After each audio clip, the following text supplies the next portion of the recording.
Colin terminait sa toilette.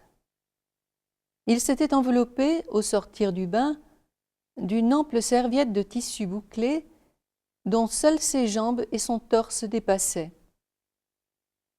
Il prit à l'étagère de verre le vaporisateur et pulvérisa l'huile fluide et odorante sur ses cheveux clairs.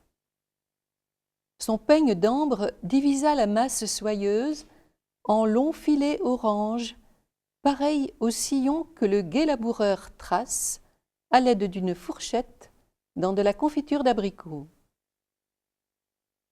Colin reposa le peigne et, s'armant du coupe-ongle, tailla en biseau les coins de ses paupières mates pour donner du mystère à son regard.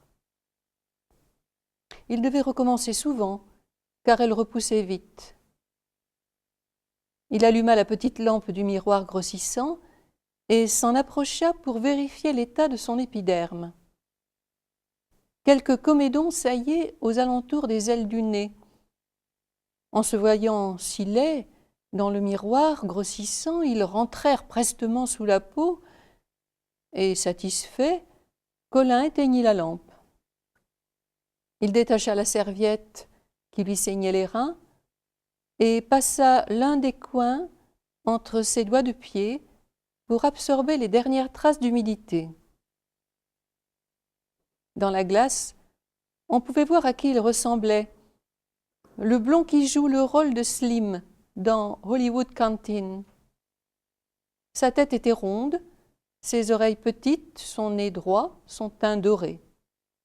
Il souriait souvent d'un sourire de bébé, et à force, cela lui avait fait venir une fossette au menton.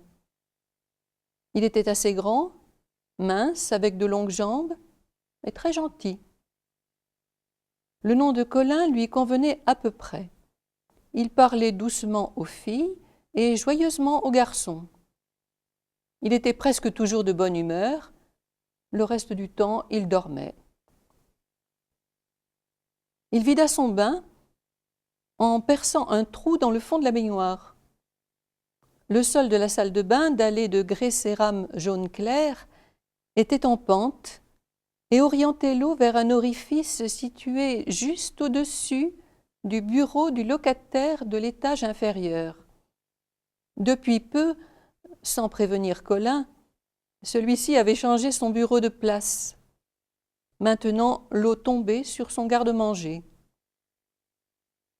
Il glissa ses pieds dans des sandales de cuir de roussette et revêtit un élégant costume d'intérieur, pantalon de velours à cotte vert d'eau, très profond, et veston de calmant de noisette.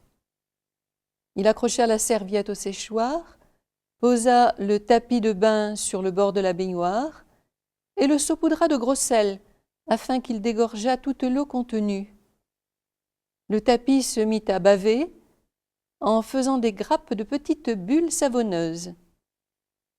Il sortit de la salle de bain et se dirigea vers la cuisine afin de surveiller les derniers préparatifs du repas.